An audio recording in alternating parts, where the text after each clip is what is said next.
Hey there, hi there, ho there. Welcome, Hawkeye fans, to Pop Go the Writers episode 42. That's right, the 42nd time that I've been on your screen telling you what my thoughts are on the pop culture, and joined by my frequent collaborator and co-host, Paul Story. Hello, Paul. Hello, Dan. Hello, folks who are watching now and in the future. Yes. So we are excited to be here talking about the next episode of Hawkeye. I will admit that I was a bit of the curmudgeon last week, being that I was not a big fan of Kate. But I will tell you that I have watched all 3 episodes 3 times. The first 2, I watched the originals, and I watched them again on Thanksgiving. Then I watched when the third one came out. I watched it twice, and then Lisa was over last night, so we watched. She hadn't seen the series yet, so we watched all 3 at once. And she's a big fan. She likes it. She thought it was good, but I will say that each viewing, Kate annoys me less. And I think it's because I'm more prepared for her now. You know, Jack still feels like he's a character from a sitcom, but the 3rd episode was freaking awesome. Yeah, yes, Absolutely indeed. Loved it. Everything from the quips, the way those 2 interacted, the introduction of Echo and Uncle, and the trick arrows. I mean, if you go back to the old Marvel Universe handbook, majority of those trick arrows are there on the page. So it's not like they made them up for the show. Majority of those were already in Hawkeye's arsenal from the 80s and 90s. Yeah, I dearly loved the nope, not that one. Nope, that's too dangerous. Yeah. And then when she finally uses the blast arrow, it's like There are 4 arrows. More dangerous than that. Yes. Oh, but the best has to be the Pym arrow. It was funny. One of the people who worked on the Green Ronin Mutants and Masterminds game, I believe it was actually the developer, Steve Kenson, mentioned, in this episode we see what's called a power stunt, where you can spend a hero point to temporarily give yourself a power you don't have. And he's like, you'll have to watch it to figure it out, but it was most definitely look, I've turned this arrow into a giant arrow. What I love about it, though, is it makes a lot of sense from a comic standpoint. Yeah. Because not as much in the MCU, though. Clint and Scott Lang became friends. He picked them up for Civil War. They were next to each other in the prison. They both got released to the home, whatever it is. Yeah. But in the comics, there is a point where Clint starts using Pym particles to become Goliath. And he's actually so him having that kind of is a nod to the comics for when he was Goliath. Yeah, and honestly, one of my favorite costumes of all time for a big brawny character, that Goliath costume. But I wonder. It seems like it's a one trick. I mean, what else would you do with that arrow? Well, I mean, I think you could basically use it to, basically enlarge anything. So, like, imagine you shot a door. Door goes, and the building crumbles around it, and it falls over, and you can get in, or I think it's definitely one of those you don't ever expect to use it. Yeah. But there's not that many slots in the quiver. So Yeah. you Yeah. got to think you got some plans for it. Also, I wonder if he would have done that shot by himself. Because I think he would have had time to shoot an arrow hot, arcing high, get the next one out, follow it, and hit it. So I thought it was interesting that he let Kate have that other part of the shot. Yeah. Yeah. Perhaps just though because it's easier to not do it yourself. Yeah. But I loved the part where his hearing aid is out and they're basically thinking in parallel. Yes. This would be easier if it was if we were going the other way around. He's like, I bet you this would be easier if it was the other way around. I just really yeah. That was just, I really, really enjoyed that. It was, and then, Kate getting all like, oh, we're communicating. Yeah. Her character grew on me a lot in this episode. Not as much as if she had misused the Pym particles, though. I will tell you that my favorite scene, besides the arrow, the Pym arrow, is when Nathaniel calls. Yeah. And hear him, and that moment is what endeared me to her. And you know what? I watched that. I loved it, and I said to myself, I bet you this is going to thaw Dan's heart a little towards Kate. I honestly did, because it was very much, you could see that she was starting to see that it's not just, swinging from chandeliers. And and then in the diner they were talking, and she's like, well, you're here with me. You're not with your family because you're taking care, making sure I'm safe. And that, I think even though she was still very much caught up in the think of all the cool things you can do as a superhero, it was starting to connect with her. Absolutely. That what he was saying, even though she was kind of pushing it off, that what he was saying about there being a cost, saw. Yeah.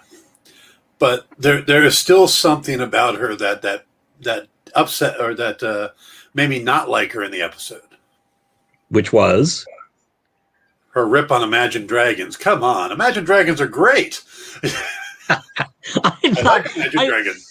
Yeah, but it was great when the guy's response was, "Oh, she doesn't even really like Imagine Dragons. I like Imagine Dragons." Like, I did like that whole like back and forth where she's like scolding this guy who's got her life in his there were just some.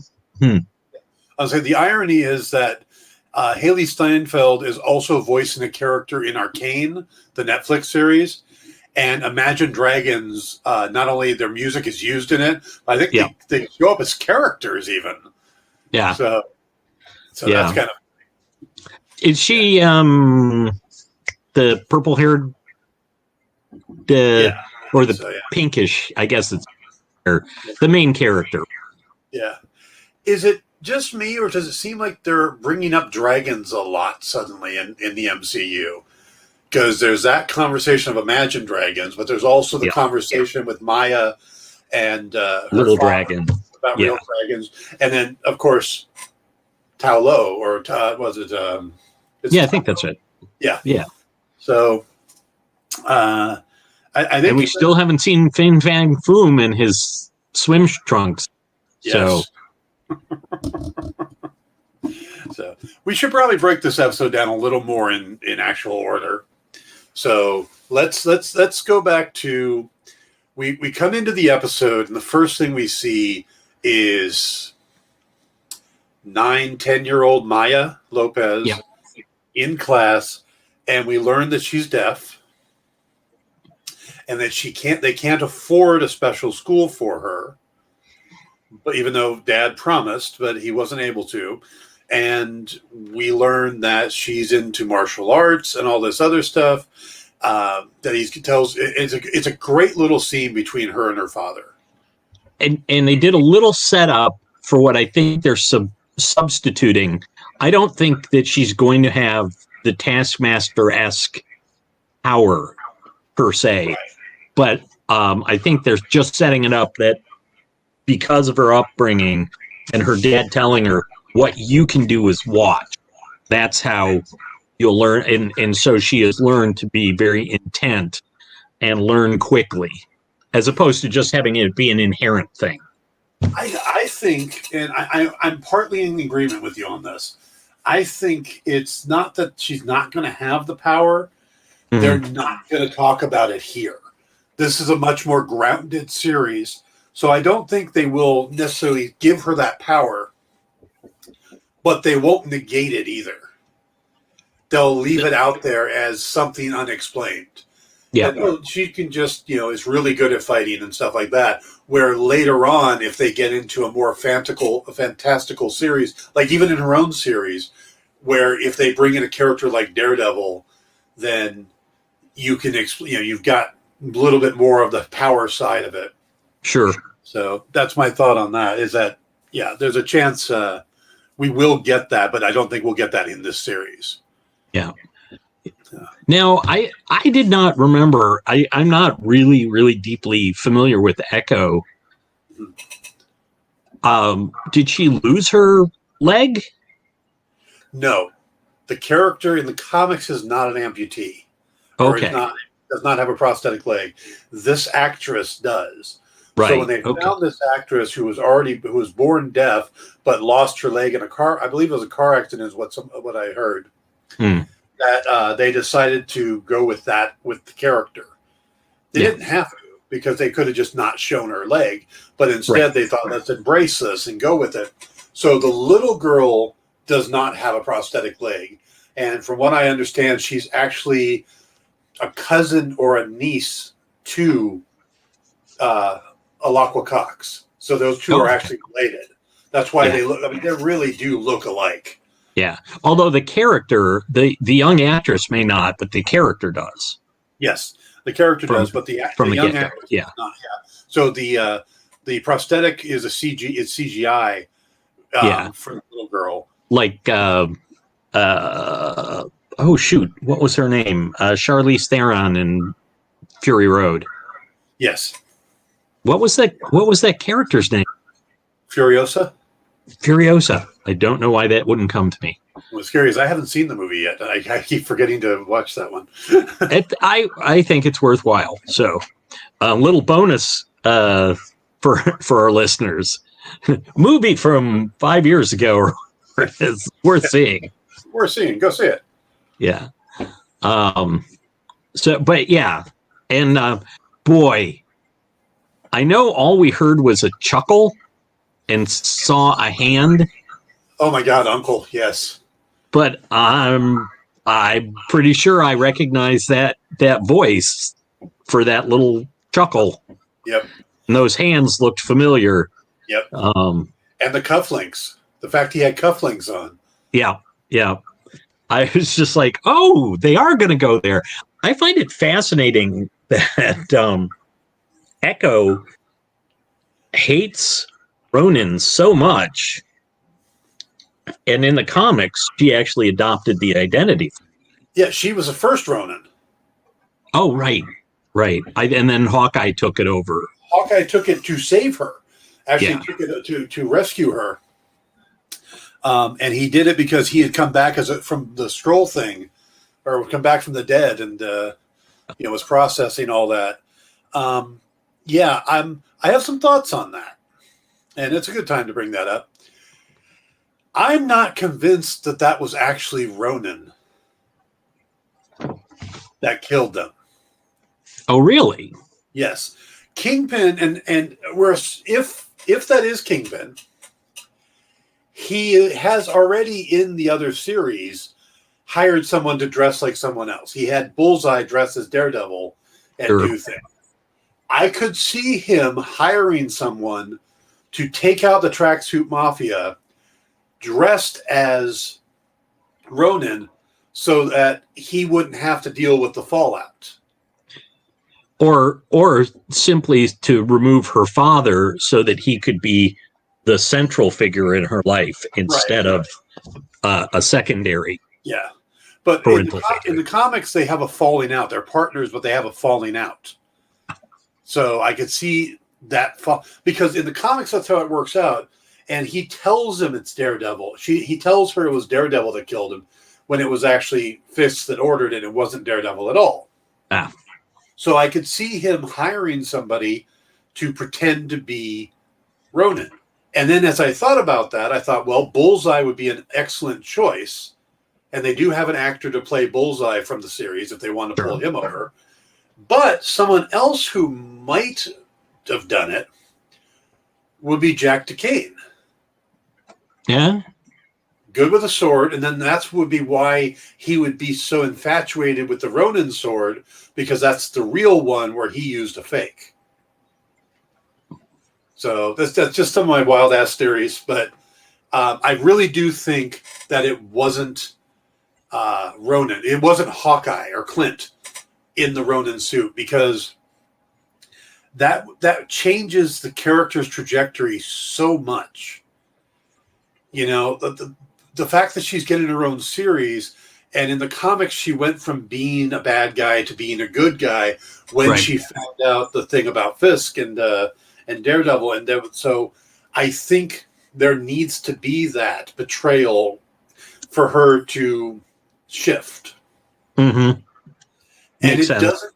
Yeah, and when Hawkeye, when Clint's talking about the Tracksuit Mafia, he says that Ronin went after the overseas group and then the heads of the Tracksuit Mafia. He never talks about any lower level, so we don't know exactly where her dad was in the chain. I know she ran that, but that doesn't seem like the higher ups. You know. Mm-hmm. Yeah. So yeah, I kind of got that feeling that maybe it's not Clint. And that would still follow the comic story in spirit, the spirit of the comic story, which Marvel tends to do. They'll change things, but they follow the spirit of the story. Yeah. Yeah. Yeah. Really See, and I didn't know the character well enough to get that. Yeah. Plus, it seemed weird to me the moment she came in the room. Here's this guy in there killing everybody. She walks in the room and he leaps out the window. Why would he just not take out one more person? Well, I think the idea is that he didn't, she was kind of skulking. He didn't notice she was there. Yeah. But, yeah. The other thing is we don't know when that takes place. True. I mean, it could be that they used the Ronin costume and the sword after they got it out of Avengers Compound, and it happened recently. Right. And that's why she's so convinced that he's back, because this only happened a little while ago, because they didn't give us a date when this happened. Yeah, and they used her, not like a third, slightly younger actor. Exactly. So. Yeah. So. I mean, it could be why it's so fresh, is maybe this is a recent thing, So there's a lot of interesting options there that I'm curious to see how it's going to play out. Yeah. Yeah. But there's a lot of that going on with Hawkeye, especially now that we're halfway through the series. Yes, and it seems weird that we're halfway through already, doesn't it? Yeah. Yeah, but I bet you as it winds down, we're going to go, ooh, they did something here, and they did something there, and they did something here. Yeah. I think the smartest thing they did was give us 2 episodes, because I think that episode 1 by itself may have turned some people off. Possibly. Yeah. Well, because, I mean, it's very little of actual Clint. And to people outside of comic books, Hawkeye is Clint. They have no idea who Kate Bishop is. So to spend almost an entire episode on Kate doesn't make a lot of sense. But Kate? Kate. I know, but Katie. Too many Boy, cases. and boy, doesn't Jack just seem like while he's busy being smarmy, he likes to just push a button. You know, Yes. like he didn't know calling her Katie would irritate her. Yeah. Or the 2-time state champion. I have another Jack theory.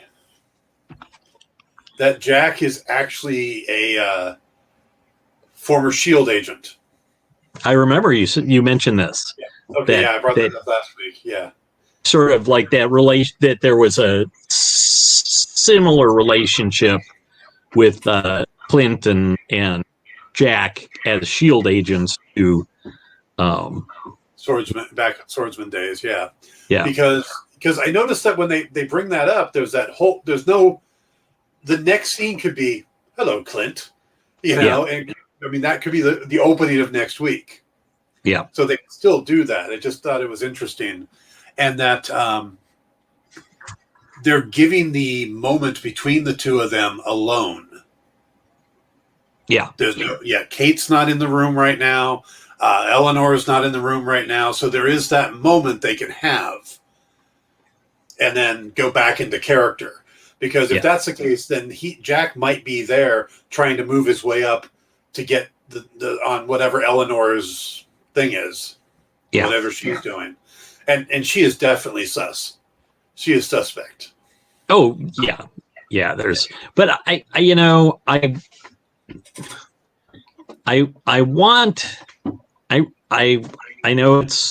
it's possibly not rational, but I just want him that guy.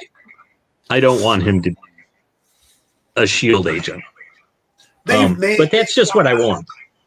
Yeah, they've gone out of his way to make him seem like the bad guy so much that it would almost seem like, too easy. Could be, but I will always think of the swordsman guy. In the same way that I will always think of Magneto as a bad guy, which pisses people off. Well, that's how we were presented him, Yeah. Well, and the whole I always wonder with characters, like how many people do they have to murder before they're irredeemable, or at least that it's unforgivable. Well, I don't think that matters anymore because look at the John Wick movies. Well, at least he's just a killer killing other killers. Well, yeah, but what do you think he did prior to this? How he got his reputation as the Baba Yaga? He was just killing anybody they asked him to kill. Yeah. But we don't see it. Right. And they killed his dog. And that's the thing. They killed his dog. Yeah. And really, yes, we don't really care about John Wick. We just care that his dog's. But it's one of those things like people are like, oh, Kylo Ren, he's so dreamy. And I'm like, he killed more people than Darth Vader. And I don't buy Darth Vader's redemption. Yeah, so he killed children. Yeah. So did Darth Vader. Yes. Well, and he was right on board with that whole like, oh no, we're not just killing a planet this time. We're killing a solar system. Yeah. Oh, and he killed his own father for no apparent reason. Yeah. Other than Harrison Ford begging him to. Like Clint at the LARPer convention, just kill me. Sorry, please, God, kill me. Yes. I still, jumping back, I still love the look. Either I take this fake sword and I fake kill you and you fake die, or I take my real fist and punch you and you really go down. Yes. Yeah. I think Jeremy Renner is just great in this series. And he's playing that exhausted, I just want to go home character so well. He's John McClane. Yeah. And I think that's part of what maybe why they set it at Christmas, or who knows, maybe that's just when they could. But yeah, he's got that thing. The oh my God. He's like Glover and Gibson smashed together. He's a loose cannon, but he's too old for this shit. What's funny is I was giving that exact analogy earlier to my nephew, and I referred to him as Danny Gibson instead of Danny Glover, combining the two characters, just like you had suggested. I suppose you could argue that Kate is a bit of the loose cannon character, but I do like her design ideas. In purple. Just imagine it in purple. Purple. Yes. My wife would my wife would divorce me if I wore that. I don't think she would, but yeah. No, I think she might ask him to bring it home with him. Yeah. I made you a special quiver. No. Yeah. All right. So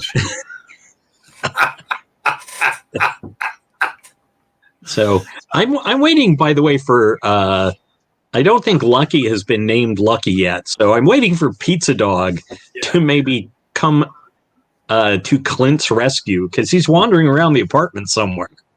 Yeah. So if, Jack's there being all cocky and shit, Pizza Dog might go after him. That would be an interesting way to have it. That Pizza Dog breaks it up. Yeah. So, yeah. Just Just a low growl and Jack looking like, what? I loved Clint's reaction when he walks in the apartment, like, I'm in the wrong business. Yeah. Well, this is a home? Yeah.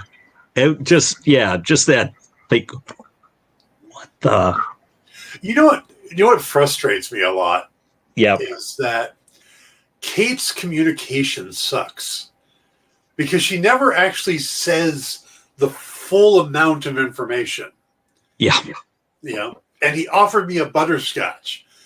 He offered me one of Armand's signature butterscotch or monogram butterscotches from Armand's home. Okay, that's a little more important than he offered you a butterscotch. I think that it's an intentional element to so that we, the viewer, go, aha, and Clint goes, huh? Yes, but she does tend to shorthand where a little more longhand would do. And I tried to take, when I went to take his head off, he parried it. I was like, you tried to take your mother's fiance's head off? I was gonna stab him in the face. Yeah. I'm my hesitations at the series in the beginning have definitely been erased. Yeah. There's still what feels like some convenient writing. Things that just don't make a lot of sense to me. Okay. Like her wearing the black tuxedo that just happened to look like all the waiters. That still feels like convenient writing to me, so that she could get her down, because it's not a real good explanation of why she did that. And the real coincidence comes in with her particular choice of rebellion matching up with that. But I'm always sort of open to like one big coincidence kind of thing, where by the way, as I was rewatching, I just definitely think that the Ronin suit was entirely okay, it's right there, and it's going to conceal me entirely so that people aren't going to know who I am. She was willing because that was the moment that she decided to get physically involved, as opposed to sneaking downstairs. I think she just thought, okay, so if I get caught, I get caught. Okay, but I'm going to counter that. Yeah. They go back when Clint gets her back to the apartment and says, "Give me the vest so I can get out of here." She has to go upstairs and put on sweats. So that means that she got out of her tuxedo and into the costume. I don't know that I agree with that. I took it more as she was wearing the tux under the costume, and it was just from all the exertion. But they did not make it clear one way or the other. So I take your point. Yeah. So like I said, it's just, or there's something Clint points out. Maya attacks Kate because she's so angry about the Ronin thing and wants to, starts to strangle her, and Kazi has to break it up. But Clint points out that she looks like she's 9 years old. And no one ever thought Ronin was a girl, but still, he's So if this did take place recently, it makes sense.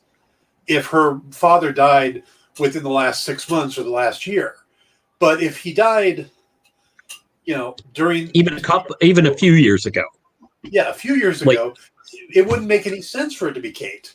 She's too young. Although I think that part of that was just to show how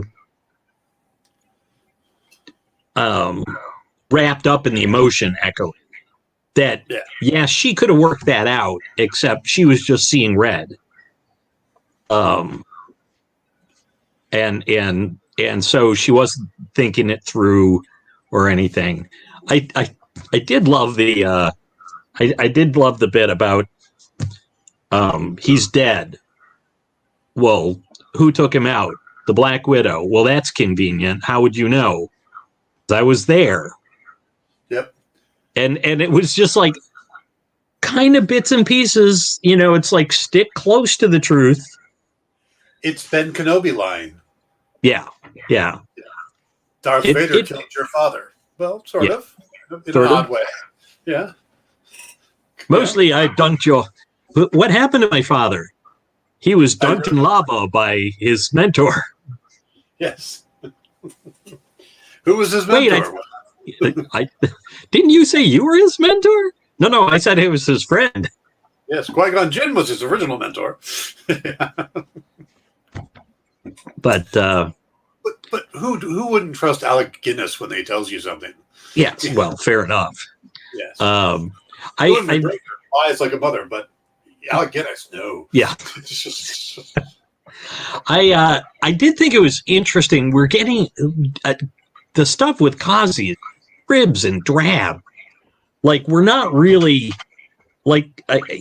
yes, he fought Kate almost to a standstill, which should tell us that he's pretty good, since she punched out a whole bunch of guys before.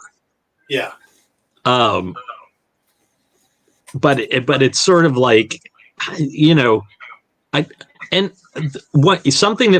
two things that bug me, actually. So I'm going to take your curmudgeon part.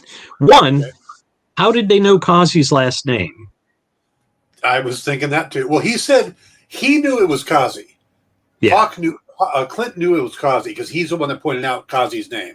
She just said, did you notice the tension between her and the hot guy? Okay. Yeah. So the idea being from his previous experience with him. I don't remember him telling her the name. Right. So that she could, and how would she know how to spell it? Jesus, that was a tough name. So in episode 1, something neither of us noticed. Okay. During the Battle of New York, when we first go into Kate's room, young Kate's room. Yeah. She already had some medals and some archery memorabilia. Did she have archery? I know she had. There was one where it was like arrows stuck into something. Maybe it was supposed to be a Cupidish kind of thing, but it was like it. But it did seem like she had some medals too. Yeah, and it's like, wait a second, but it at that age, I would not have expected her to have that stuff. I don't know, maybe it was gymnastics or something, because they do start girls ridiculous early. Yeah, and she was taking gymnastics and karate and fencing and all this other stuff. Yeah. So, but I wonder if we'll find out any mysteries about her father. Yeah, he's not a throwaway actor, Brian D'Arcy James. Mm-hmm. So it could be, and we don't see him dead. We don't see how he died. So it might be because we're supposed to find out that Eleanor killed him, or it might be that he, I heard someone say, well, maybe he's uncle, and I don't think that works. Oh no. We're all pretty sure who uncle is. Yes. Insert bowling reference here. Did you happen to pick up on the fact that when little Maya is doing her karate thing, and she's watching the match before that, mm-hmm. the kid that gets thrown to the ground is listed in the credits as Little Kazi. Oh, really? I did not see that. Yes. So it seems like that all of the Tracksuit Mafia's kids were going to this thing. Yeah. They kind of grew up together. So I thought that was interesting. And that he refers to Kingpin as uncle as well. Mm-hmm. Or actually, he's the only one that refers to him that way. Well, that and the dad. And the dad, yeah. Yeah. But I think that there's also what the heck? Oh, never mind. I think maybe it's also a cultural thing. Sign of respect for somebody outside your, So, but yeah, I did not notice that. That would make it again more sense why he, was able to fight Kate the way he was. Yeah. Yeah. No, yeah, Kazi. Well, Kazi in the comics is also the character, the clown. Right. So he's got some skill and stuff, but yeah, that's pretty interesting. I do find it, and I just take this as a character quirk that even though she knows Clint doesn't have his hearing aid, she still talks to him constantly through the whole fight. Right. Yeah. Hey, it's funny too, though, that Clint says, "Oh, I'm hard of hearing, not deaf." Yeah. And it's like, he seems. I don't know the terminology among the community. I'm not trying to. But he calling himself hard of hearing is kind of an understatement, given that he cannot seem to hear her without his hearing aid at all. Yes. Maybe that's just my ignorance of the terminology for the hearing impaired. Yeah, it could be the terminology, or it could be he's downplaying it, because I think he's better at signing than he let off. I think he wanted to be able to let her sign freely, thinking he wouldn't understand it. So and that may, it may tie in also with the fact that Kazi was saying none of these assholes have learned ASL in the last 24 hours when they were talking. So yeah, maybe Clint was picking up on. I was by the way, a little disappointed in Kate not understanding how Clint got out of the duct tape. I know how to get out of duct tape. Yes. I mean, yeah, you start the edge and then it just tears. But she seems genuinely disappointed that he wouldn't tell her while he's running and trying to get away from the people. Hey, Plant.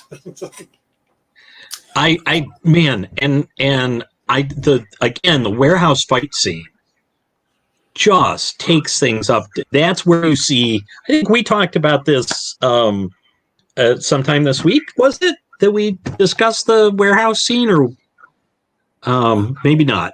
But just it takes things up such a notch. Yeah, where you see Clint being Clint, being Hawkeye. Yeah. To the extent that that whole like slide off the thing, spin, shoot. And I'm sure he's like, oh, that was a bad shot. I clipped the guy's ear before it, Yep. Damn, I'm off tonight. Yes. After sitting on a unicorn, I did love that bit too. What are you doing here? Riding a unicorn? Yeah. Like building trust. Yeah. I love the fact they run out of quarters and someone goes, go get more quarters. He goes, yes, please. Yeah.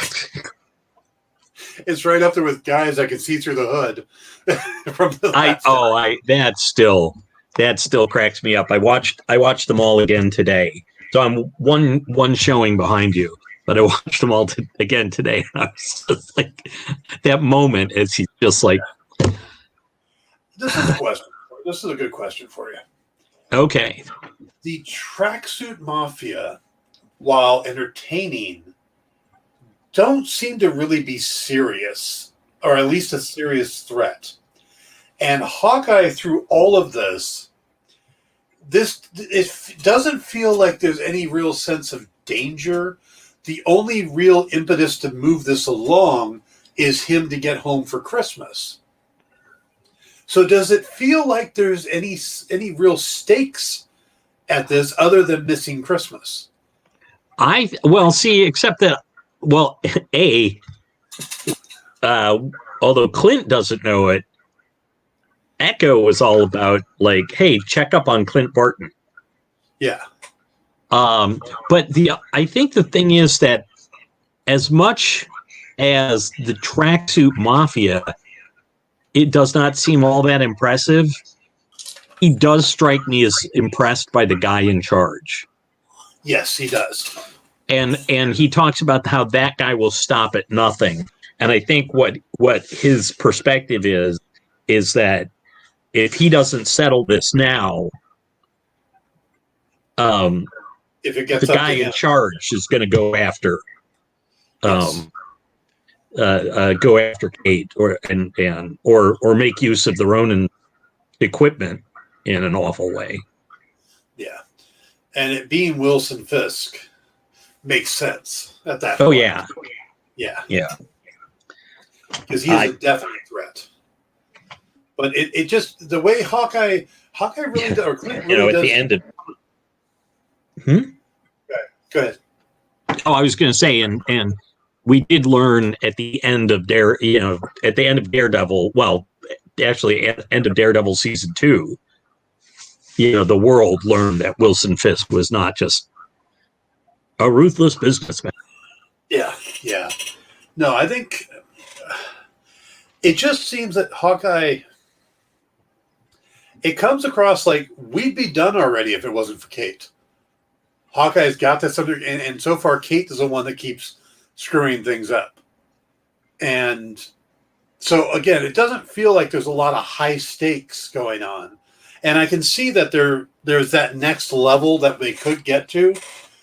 But it's just kind of funny. It's like I'm not used to an MCU movie where the stakes don't seem to be somewhat catastrophic. That something really bad, even Ant-Man, which was more of a lighter movie, the idea of Darren Cross selling the Yellow Jacket suits to these basically terrorist organizations, that's huge, Yeah. So, and I kind of like it for that reason, though. Yeah, that this seems to be a low stakes. Although, you know, but it's about people's lives, individual lives, not a sweet. Oh, the world is going to explode if we don't do this. Although we did get, as you mentioned in the last one, I fought Thanos. Yeah. When I gotta go put on fake armor and deal with LARPers. Yep. Yeah. It is interesting that they keep. The one thing about this series that is interesting is that they keep reminding us that they're in the MCU. Yeah. You know, there's the Thanos reference there. There's the Thanos was right written on the toilet. There was the whole Rogers the musical. You know, bringing up Black Widow in the scene. There's always those reminders that he is squarely in the center of the MCU. Yeah. You know, where WandaVision, it kind of you forget that there was MCU for a while because it was so detached in a lot of ways. Yeah. Yeah. You know, Loki's the same thing. Yeah. Even the oh shoot, what was it was interesting though how he kind of distanced himself as he's talking to Kate. It's like my job has been to disappear and to not be noticed. Yeah. For 20 years. Yeah. And not really, not since you've been Hawkeye. But yeah, his shield agent training. And we actually get to see a little bit in the series, occasional glimpses of the guy who's like from Thor. Should I take the shot? I'm beginning to like this guy. Yeah. You know, a little more of that, little less serious, occasional glimpses of humor and such. Yeah. Yeah. And we've seen those glimpses throughout his time in the MCU, like in Age of Ultron, where Quicksilver runs off. And he's like, you know, nobody would know. I could shoot him. Nobody would know. Yeah. That's true. Yeah. But yeah, I do think that they're doing a good job of reflecting the Fraction Aja series of you know, he is hard luck hero. Yeah. You know, he I was kind of surprised he didn't by the way explain to Echo when she was going like, nah, you get rid of your hearing aid. And he didn't have the, you know, that he didn't just go like, you know, kind of go like, I'm new to this, you know, because I don't think we've seen him using a hearing aid. No, this is new, yes. Yeah. So that, you know, but I think part of it is he wasn't being defensive because, you know, as you're pointing out, he doesn't want her to understand what he doesn't know. Yeah. Yeah. He doesn't freely give any information. What was it Kate says? You carry your cards close to your vest, which is over like 2 suits of armor and a yeah. So he keeps everything to himself, which is exactly the character. We go all the way back to, you know, Age of Ultron, where they show up on the farm with the family and they're all going, he has a kid? No, they're like mini agents, you know, because it didn't make sense, because that's, you know, he doesn't come across as a family man because he keeps that hidden away. He compartmentalizes it. Yet to his wife, he's an open book. He tells her everything. Yeah. Which I love that dichotomy. That is awesome. Yep. Yep.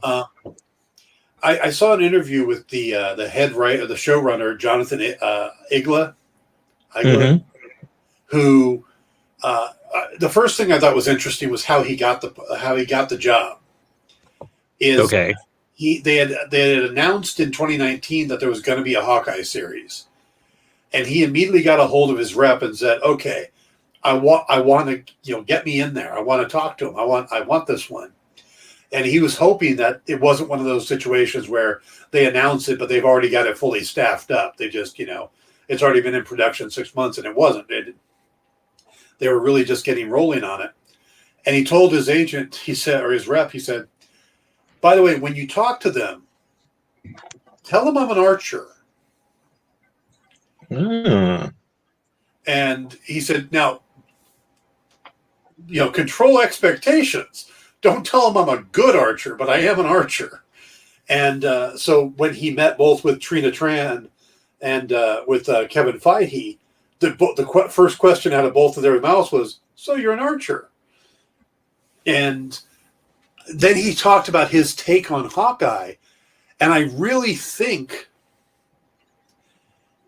it comes across in the show. And really gets it. He talks about the fact that the difference between using a bow and using a gun. Yeah. If you're using a gun, you just pull it, fire, boom. With pulling a bow, there is that extra time of knocking the arrow and pulling it back and all of that. That gives you those extra seconds of introspection and what's going on. And you're much more methodical. You're much more thought-provoked in all of that. And he referred to Hawkeye as the blue-collar Avenger. And that kind of goes with my thinking on the character is he didn't sign up to be a superhero. He's a SHIELD agent that Fury pulled into this along with Widow. But his thing wasn't to wear a costume or any of that stuff. It just, he fell in with this group. He was one of the SHIELD agents that was considered. And, so that's why he's not branding and he's not, marketing anything, is because that's not his thing. He's not trying to be a role model. And I think that really comes across well in this story. And it, shows how different he is from all of the other Avengers. This was his job. This was just the next assignment. And it wasn't to get fame. I'm surprised he didn't bother to wear a mask. 'Cause, it didn't really come up that way. He was just another SHIELD agent working with this team. I think is the way he thought about it. Yeah. Well, and that didn't. But and that didn't. Right. Yeah. But they're just basically SHIELD agents that Fury put with this group that, So I thought that was interesting. It's very different than the character in the comics. The character in the comics, his original origin was Iron Man flew through the circus while he was doing a show and nobody was paying attention to his show. And he thought, well, I'll make a costume so I could, everybody will pay attention. Yeah, but even then, his plan was to become a superhero. Yes. And it was complete misunderstanding that he ended up being characterized as a super. So but yeah, so I don't know how much more kind of blue collar you could be than a circus performer, too. Really, even though it's a different sort of thing, nobody goes like, there goes the mega rich trick shooter. Yeah. A circus performer and an archer. Yeah, those are those are definitely the blue collar level stuff. Yeah. Now, not like the clowns. What did you think of the chase scene? Of his what? What did you think of the chase scene? I thought it was spectacular. I kind of love the decision, which is not the way it went in the comics, where he takes the big old Cadillac, I think it is. Yeah. He's not going to. Lincoln Continental. Oh, is it a Continental? Boy, I'm embarrassed. My family's Ford family. But that that was my second guess. But yeah, trying to avoid bashing up the Charger and then his pain when the Charger ends up getting trashed anyway. I thought it was really interesting that, like, I never really associate purple with the MCU Hawkeye. I mean, your figure there's got purple touches to it, but the purple gas and the purple goop and stuff. I'm like, hey, when did purple become like a big thing with him? His blast arrows aren't purple. No. But it's probably Laura's choice. Yeah. Well, it's interesting because Kate was wearing purple when she was doing the bell tower thing. Yeah. As if it was, she said something about it being appropriate. And I'm just sort of like, mostly he wears black. So it was kind of like purple piping on his uniform and stuff like that. Yeah. So there's always been a hint, but but yes, not that kind of lighter purple sort of stuff. Yeah. So I just thought it was funny. I like that they kept the humor going through the car chase. Yes, and her enthusiasm for, as I mentioned earlier, her enthusiasm like, oh, we're connecting, and it's like, not really, but okay. Her running commentary on the arrows. Yeah. And actually the point where he was trying to explain to her that she had to drive so he could shoot. And she's just like a New Yorker. I don't know how to drive. I don't know how to drive. I think she's an accomplished swords person, accomplished fencer, one of the world's greatest archers, acrobat, martial arts champion, and she's like, I don't know how to drive a car. It's funny when he said that, I had to go back and think about it because she calls herself one of the world's greatest archers, and he goes, "Yeah, are you one of the people?" Not really giving her credit, and then she has the one shot out the window to take out but that's the only shot we see other than the extinguisher. So this was our first real chance for him to see her in action. Right. So when he says, you're not wrong calling yourself one of the world's greatest archers, I then had to kind of replay the whole car chase in my mind. It's like, so she's leaning out the window of a moving car and nailing every shot she makes. Yeah. Okay. Yeah. I get it. She is really good. Because it's kind of weird to throw that line in there. And then you think back, like, she nailed 2 traffic lights as they were going through an intersection with acid arrows. Yes. Yeah. Although I did like that she shot twice. They didn't go so far as to have her shoot the 2 arrows together. But yeah, that was there was a awful lot of stuff, and actually I did like the scene on the stairs, which was last episode, where she shot the guy and got the Molotov cocktail, and Clint looks back and she's like, "Told you." Yeah. So no, we can see her skills, and she's good at fighting. The little slide maneuver to take out Kazi was actually really nice. Yes, very much so. I do really, like I said though, at first, the first time through, I just thought, well, this guy's giving her a lot of trouble.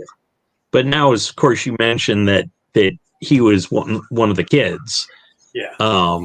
It's sort of like, that's why because it's the Kingpin's training dojo. Yes. His little academy for killers. Yes, that probably the old Taskmaster would have run if there wasn't a different Taskmaster in the MCU.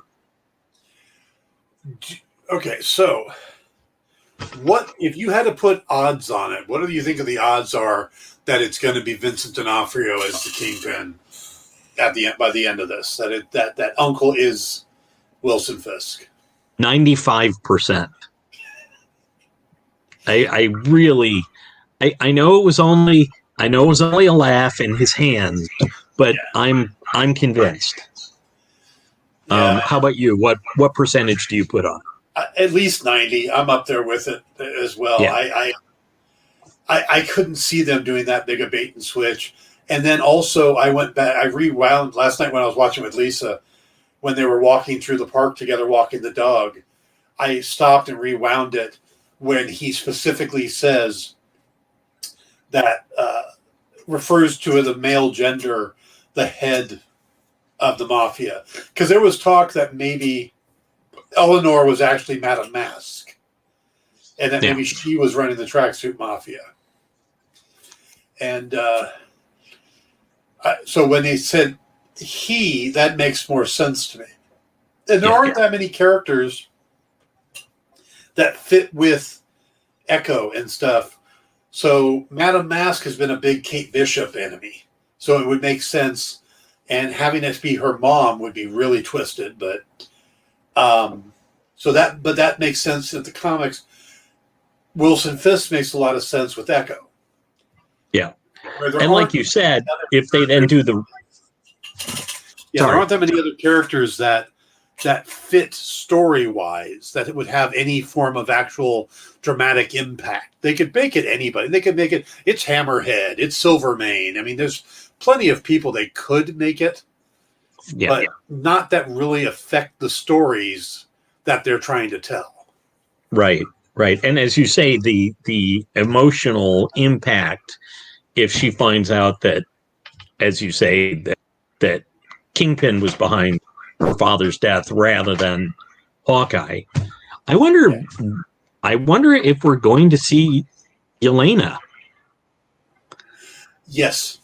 Yelena, there is they put out a teaser for like future episodes, and in it there's a woman there's somebody in a mask with like green night vision goggles on, and it looks a lot like Yelena's costume from the Thunderbolts. Oh, okay. And the writer has said that they had to beg Marvel to allow them to use Yelena Belova. So she's definitely in the series. Yeah, basically the end credit scene from Black Widow was this guy begging for it. He's like, okay, yeah, it's exactly what we need with Clint coming to grips with Natasha's death. Who better than the other person that cares about Natasha as much is her sister, you know? So yeah, Yelena's definitely coming into it, which is going to be interesting to see how all that works out, because Echo getting her own series, it kind of feels like she needs to have a flip to be at least an anti-hero. Sure. But if Yelena's coming in, we almost need her to have that flip as well, or she's going to kill Hawkeye. So yeah, or as you say, Yelena is smart enough that she just comes to Clinton's like, yeah, for some reason this American government lady wants you dead. Yeah, or she's. I get the feeling that she's been watching them, so I could see her seeing that he's been trying to help this girl and all this other stuff. You know. Yeah. Which wouldn't surprise me if we end up with Yelena running around in the Ronin costume to do the, oh, look, it wasn't Kate or Clint. It was somebody else as Ronin. Yeah. That just came to my mind. So yeah. I still think the series is going to end up. You mean like Iron Fist in Daredevil's costume? Yes. Yeah. Superman wearing Batman's costume, yes. Yeah. So, I do think we're going to. I think Clint has to get home for Christmas. This series can't end with Clint dying. No. Yeah, this has the tone and everything else about this series. It has to end with him getting home, even if it's Christmas morning. if the kids come down the stairs and he's sitting there on the couch, but I have a feeling Kate's going to be sitting with him. Like, hi, yeah. Little, kind of like, oh, why I'm intruding here. Yeah. Well, no. I think what it's going to be is that by the end of this, Kate's family is going to be completely broken up. I think we're going to find out her mom's been doing bad stuff, and that maybe her mom killed her dad, and she's pretty much just going to be alone in the world.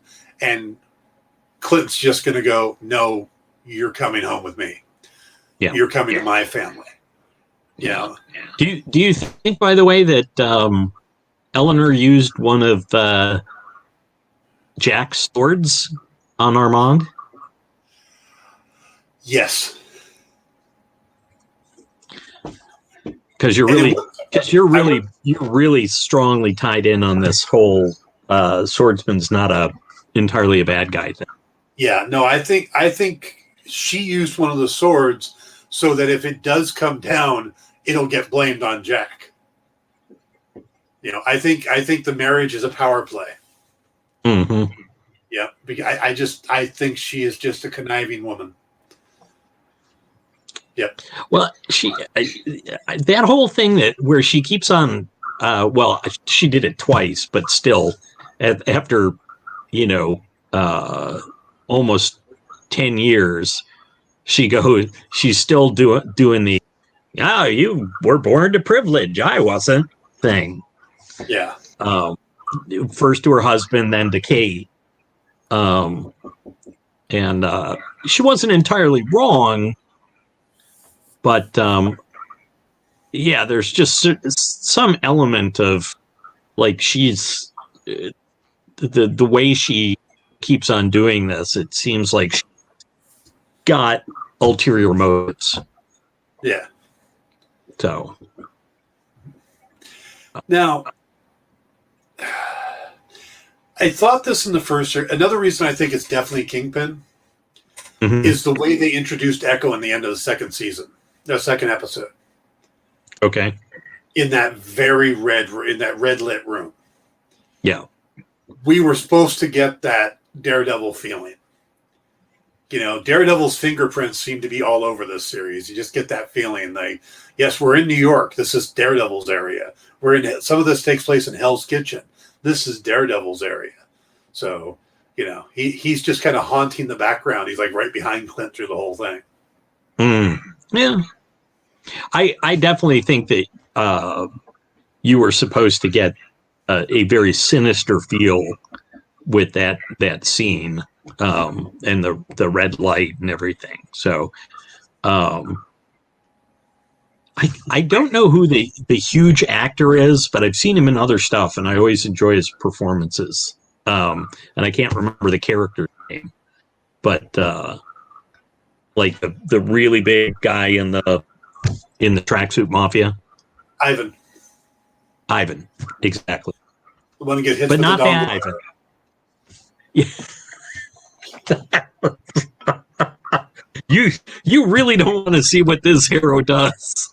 Yes. I find it fascinating that having actually done some archery when I was younger, that still would have hurt him. That dongle would have hurt a lot. Yeah. So there's a lot of speculation that maybe Ivan's a little souped up at some level, because not only is he that big and that took the arrow, but in the previous episode he punched his way through a car window. Yeah. Well, he was wearing rings. It does help. No, I'm not. I'm just saying that they do tend to. It will tend to focus things on a smaller area. The impact, but yeah, I don't know. That'll be interesting to see. So maybe he's Uncle. No, he's definitely not Uncle. He's not, bro. Yeah. Yeah. No, that was D'Onofrio's laugh. It was so. I like it's so small, and yet I'm like, well, that's him. Yes. Because I was actually sure he was going to be a red herring, and then it's like I saw the hands and the laugh, and even with the framing as it was, I'm like, yeah, I'm pretty sure that's D'Onofrio, or at least his stand-in. That and the fact that if you listen closely during that scene, the father steps away and you really don't hear anything when that character moves closer and we're listening through kind of Maya's perspective. You hear his footsteps. You feel there's a louder thud when he walks. Mm-hmm. So he's obviously a very big guy. Yeah. So, yeah. It's definitely set up for it being D'Onofrio. Yeah. Yeah. Now, I don't know that we'll necessarily see much of him. No. I think he'll be a cameo at best, but yeah. Now there's supposed to be a big cameo in episode 4, and then that will lead. And episode 5 is supposed to be the game changer episode. But my guess is that cameo will actually be Elena. Mm-hmm. We'll meet her at the end of 4, and then deal with her in episode 5. But it just seems like they have so much to take care of, and only 3 episodes left. You know? Yeah. Well, I don't know. They've done a lot so far, and they managed quite a bit in Falcon, the Winter Soldier, Loki in a relative. Well, I guess Falcon, Winter Soldier had 9 episodes. Right? No, there was 6. There was 6. There was supposed to be a 7th episode then? No, it was WandaVision that was the one that got the it was supposed short to be by 10 an and ended up doing 9. Sorry. It's all blending together, Dan. Yeah, What If was the same. It was supposed to be 10. They ended up doing 9. Right. But Loki and Falcon were both 6. Yeah, it's gonna. So I guess I have faith because they've done it before to relative satisfaction. But yeah, it does seem like there's so much to get done. And I think there is the setting up of a MacGuffin, but basically the one thing I don't think will get resolved here is the watch. That was the original thing they were going after. Yes. I think that because the way Clint says in the episode, it's disturbing to think that things from the Avengers compound are out there. Yeah. To me, this is the setup for Armor Wars. That's a Stark Tech watch, and it's the start of Stark's technology getting into the wrong hands. Mm-hmm. And it would make a lot of sense so you take that off the board, then it seems a little more manageable what's going on. Yeah. I would not be surprised to see that as a final episode post credits, mid credits bit, where the use being handed over. I don't know, perhaps to Valentina. Interesting. Or I would just love to see, that's where we get Vincent D'Onofrio. He's sitting there looking at the watch, puts it on, and it forms into Iron Man's gauntlet on Fisk's hand through the nanotech. I think that would be an interesting way to end it. Yeah. So, I think the series does set up a lot of things, Yeah. I think it helps. It will help bring Yelena more into the MCU, give her connections to the Avengers, at least through Hawkeye. I think it establishes Echo. It'll bring the MCU or the Netflix, at least one of the Netflix characters over, though technically one already has come over. The news broadcaster we see in this is the same one from the Netflix series. Oh, okay. So I know it's a minor thing, but So I think that'll be interesting. And then I think they're definitely picking and choosing. Yeah. I don't think we're going to get that Iron Fist again, and I don't think we're going to end up with that Luke Cage. But I think we will get Jessica Jones, Christian Ritter as Jessica Jones. think we'll get John Bernthal as a Punisher, Charlie Cox, and some of the cast from the Daredevil stuff. Yeah, I think it's a shame. I think Mike Coulter was actually an excellent Luke Cage. Mm-hmm. I didn't love the series as much as I might have. Yeah.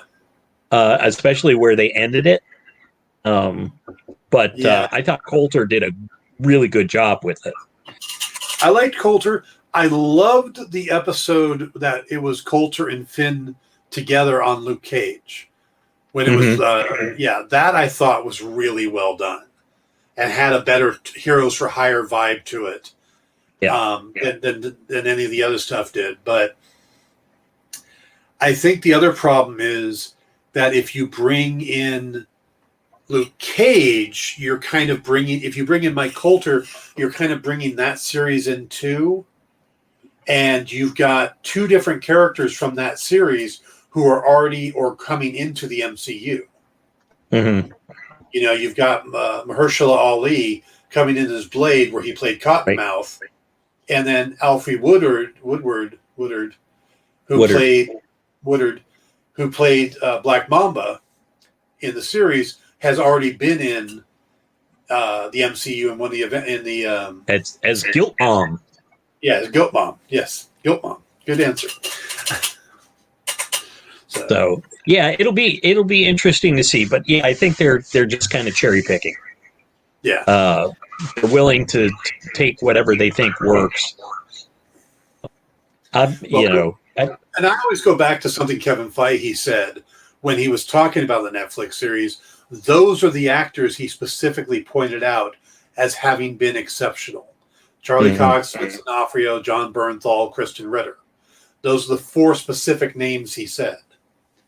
So now I don't know if he if that means Deborah Ann Wool wasn't great, but I get the feeling that they're going to bring back most of the Daredevil cast. Right. Which the only other one I absolutely think they need to bring back is Rob Moran, who played Turk. Because I thought Turk Barrett was one of the best things about the Netflix series, how he kept popping up in all the series. Turk was awesome. And eventually you want him to become Stiltman. Was Turk Stiltman at some point? One issue of Daredevil. He steals the suit from the other guy, tries to use it, and Daredevil just takes him down. It's ugly. But Turk is Stiltman for a little while.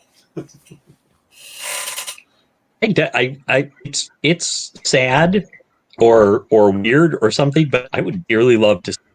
I had forgotten that we saw Stiltman's suit in the Gladiators workshop, but I would just dearly love to see that because it's just such a weird character.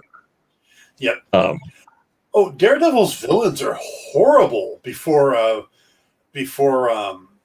Frank Miller took over the series. He really upped it. Hello. Well, Eternitine. Eternitine? Yeah, we'll go with Eternitine. Hello, Eternitine. Hello. Thanks for stopping by. Yeah. I see. And what was with? Okay, it slipped away. But I don't know. There were a few that were good. I mean, for example, although he wasn't like spectacular, the Owl, Miller basically dropped Kingpin in to the Owl's role in Daredevil. Yeah. And of course Bullseye was Bullseye created by I think he was before that, but I don't think he was really seriously taken. He wasn't I think Miller took a handful of villains and made them serious because you look at Daredevil's early villains, you had the Gladiator, you had the Jester, you had the Matador, and Stiltman and the Leapfrog and all these. I mean, there were some pretty lame ass characters. Yeah. Hey, he had the Animan. Oh, Eternitine says Stiltman is apparently a character that's been told not to be used elsewhere because he may be in an upcoming production. Yes. Oh, interesting. Yeah, we absolutely want Stiltman. Yeah. Yep. We are ride or die with Stiltman. Yeah. I didn't realize, actually, John Romita Sr. and Marv Wolfman created Bullseye. Yeah, so yeah, he was around a little while, but there's a conversation that I don't remember who he was talking to. I think it was John Byrne. Mm-hmm. But Frank Miller was talking about trying to get the feel for Daredevil, and a lot of this, because there is a certain amount of silliness in early Daredevil, him being his own brother, and some of those other weird things they did. And there's a page where he changes the drawing style from, he starts it off kind of doing the standard Marvel style, and then he switches, and it's all a panel of Kingpin to the way Miller draws, the heavy shadows and stuff like that, and the uplighting and things. And by the end of that page, Kingpin then looks menacing and somebody that could kill you, and it's all done in one page and just a series of panels where he just changed the lighting and the inking to get to the point where how he was going to do Daredevil going forward, and it changed the whole tone of the series from that point forward. But yeah, Daredevil was treated more like a Batman character. With the Rogues Gallery just seemed to be knockoffs of Batman's villains. They weren't very serious. They were gimmicky. And then Miller came in and really said, okay, we're going to be fighting ninjas. We're going to be fighting Bullseye. We're going to introduce Elektra. And what's funny is a lot of ways Echo was like a more recent version of Elektra. She has a similar backstory. She's brought in as a love interest first, and then turns against Daredevil, and there's the whole thing. And and then what's funny is instead of embracing her Native American heritage, they end up hooking her up with Logan, and he teaches her all about the Japanese mafia and stuff, or the Yakuza, and she ends up learning all of that, and at some point gets killed and resurrected by Elektra. So even though she was kind of that same type of character when they created her, they then went out of their way to make her even more like that, where they could have embraced the Native American aspect of the character a lot more, or the death aspect of the character, and instead they tied her to the Japanese culture instead, which seems really strange because we have Elektra, she's doing fine, thanks. And that's how she ends up being Ronin. I mean, because Ronin has a very Japanese feel to the character, Well, it's a Japanese word. Yeah, exactly. Yeah. So it just feels like they kind of didn't know what to do with the character of Echo once Bendis and David Mack were done with their initial run with her. Gotcha. It's like, well, I don't know now. What do we do with it? And and now they've made her Phoenix. Yeah, I kind of long for the olden days where books tended to have their own tone and characters tended to stay with a certain book. Yeah. Because it's sort of like I don't like when Spider-Man ends up fighting kind of cosmic villain, or it feels very ends up feeling very much like the 1950s. Oh, Batman is on another planet, and you're like, what? Yeah. I am a huge Daredevil fan. I collect all the issues. And I hated when suddenly he was taking on Blackheart and Mephisto. It's like, Yeah. that's not him. That's not that character. That's not his level, you know? So someday you'll have to show me your list of Daredevil, and I'll see if I've got some stuff. I was collecting Daredevil very heavily for a while, and maybe I'll be able to help you with at least reading copies of some stuff. Cool. I've got to get my books out of storage and then pull it together. I'm probably going to sell a lot of my collection, but I'm keeping all my Daredevils, all my Captain Americas. Yeah, that's another one. I really have to go back and fill in some gaps in my cap. There were chunks where I just did not like the direction or the team doing it, and I just went, I still love Cap. You know, just because you love a character doesn't mean you have to read a bunch of stuff you don't like. Is my perspective. Yep. Yeah. All right, we're going to be wrapping it up about here. Wow, we only got 3 episodes left. Well, yeah, but there'll be another show after that. Yeah, Book of Boba Fett. Yep. Boba Fett. Boba Fett. Yeah. Where? I'm looking forward to that. But yeah. I'm really looking forward to the next episode of this because, like I said, I was a little lukewarm in the first, a little better on the second. And by the third one, I'm fully in. I'm there. So, that ending, Clint, Jack. I don't know what kind of relationship they have, but I feel like there's going to be some kind of relationship. Yeah. Because it would just be, okay, would it be a big coincidence? Maybe so, but it's still just that idea of it not being simple, and yes. And Hawkeye being kind of like, why didn't you tell me this was the guy? Yeah. I don't think he'll want to break the cover either, so he'll probably keep it quiet.